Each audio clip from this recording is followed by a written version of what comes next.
Bonjour les amis, aujourd'hui je vais vous présenter une auto qui ne manque pas d'intérêt, une Lotus Elise de deuxième génération. Alors on a le moteur 1,8 litre 16 soupapes qui développe 120 chevaux. On a une auto qui est très légère, on a une puissance relative mais avec une auto qui fait moins d'une tonne, on serait dans les 900 kg. Et on a vraiment une voiture faite pour faire de la piste ou des montées même historiques ou autres. C'est vraiment un outil de travail. On va la découvrir un petit peu ensemble. On va la découvrir un petit peu dans le détail.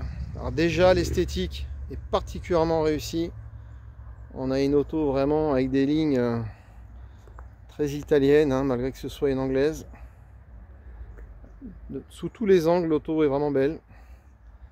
On a des ouïes dans les ailes arrière qui servent à refroidir le moteur, hein. Bien sûr, c'est un moteur central arrière. Sur la partie arrière, on le voit, on le découvrira juste après. Vous voyez, tout est vraiment magnifique sur cette auto. Les ailes arrière avec le prolongement du coffre font un petit béquet. On a un diffuseur en dessous avec un échappement central.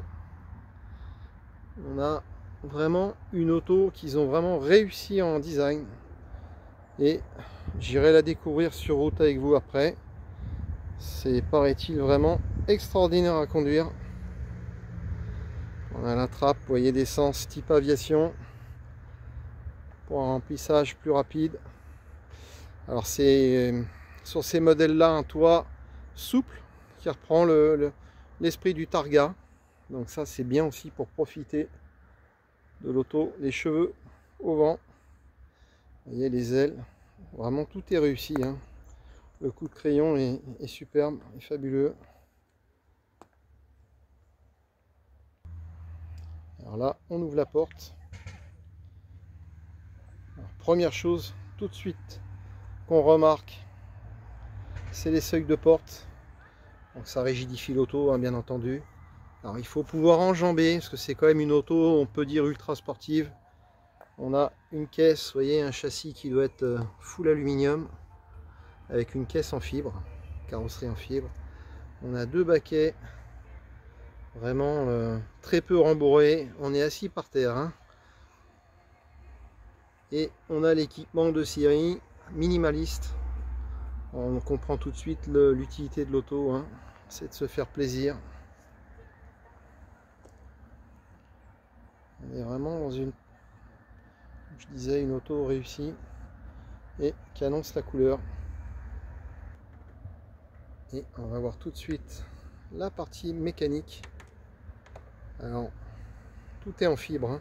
On a un tout petit coffre, mais qui a le mérite d'être présent. À l'avant, on n'a pas de coffre, on a juste des accès techniques. Et à l'arrière, on a ce moteur japonais. Alors, je disais 1800 cm3 et qui n'est pas très poussé, qui développe seulement 120 chevaux. Mais chez Lotus, la devise c'est le poids, pas forcément la puissance pure. Et on va découvrir après sur route, mais je pense que ça doit être largement suffisant. Allez, on regarde une dernière fois les galbes de l'auto, qui sont vraiment splendides. Et on va aller faire un essai tout de suite de cette magnifique auto. On va découvrir ensemble. Tous les petits détails sont beaux. Il y a des grilles un petit peu de partout. C'est très sympa. Allez. À tout de suite.